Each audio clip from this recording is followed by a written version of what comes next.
Վերջին լուրը նոյեմբերի 25-ին ազդարաժ լրատվականի տեսանյութը բավականին մեծ արձագանք է գտել Գյումրիում։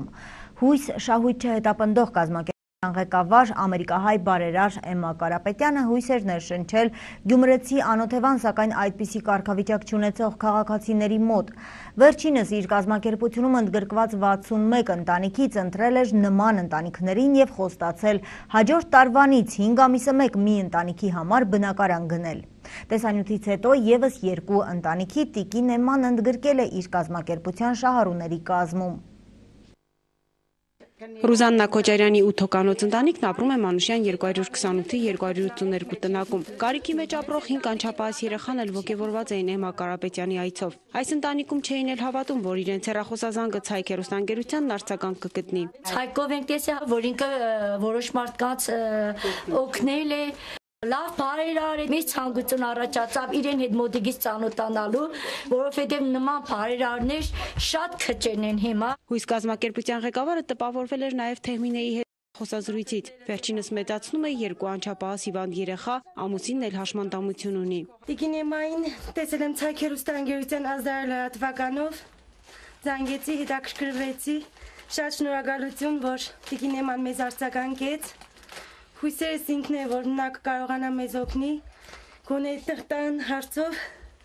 չգիտեմ, շատ եմ ուզվում, շատ շնորհակալ եմ նրան։ Այս ընտանիքն եւս համալրեց հույսի շահառուների թիվը։ Էմմա Կարապետյանը զարմացած էր, թե ինչպես կարող է մարդն ապրել նման պայմաններում, հույսն ու լավատեսությունն էլ չկորցնել։ Նա խոստացավ Ամերիկա մեկնելուն պես փորձել էլ ավելի շատ բարերարներ գտնել եւ օգնել նման ընտանիքներին։ Քո անուն ազգանունը գրանցենք, քեզ առնենք ես մեր ծրագրի մեջ, որ հենց բնակարանի հարցը լինին է, դուք հեշտի լինեք։ Հույս կազմակերպության ղեկավարն ազդվել էր նաև ազդարարի այն տեսանյութից, որը պատմում էր ծառայության ընթացքում հաշմանդամություն ձեռք բերած 24-ամյա երիտասարդ Վաղարշակ Ղևոնդյանի մասին։ Հանդիպելով տղային նա խոստացավ հնարավոր ամեն ինչ անել եւ նրա բուժմանն աջակցել։ Հույս ունենք դեռ, որ դու պետք է շատ լավ լինես, դու պետքա ոտքի կանգնես եւ պետքա ընտանիք կազմես եւ քո զավակները պետք է լինեն մեր ազգի հերոսներն ու զինվորները։ Համաձայն ես ինձ հետ։ Համաձայն ես, որ պետքա պայքարենք իրար հետ, դու քո լավատեսության եւ հույս կազմակերպությունը ինչ որ կարող է քեզ պետքա անի, որ դու քո բուժումը կատարես Գերմանիայում։ Բայց ուզում եմ դժվարությունով, թե ինչով է, դու քո ձեռքը տաս ինձ ու խոստանաս, որ պայքարելու ես մինչև վերջ։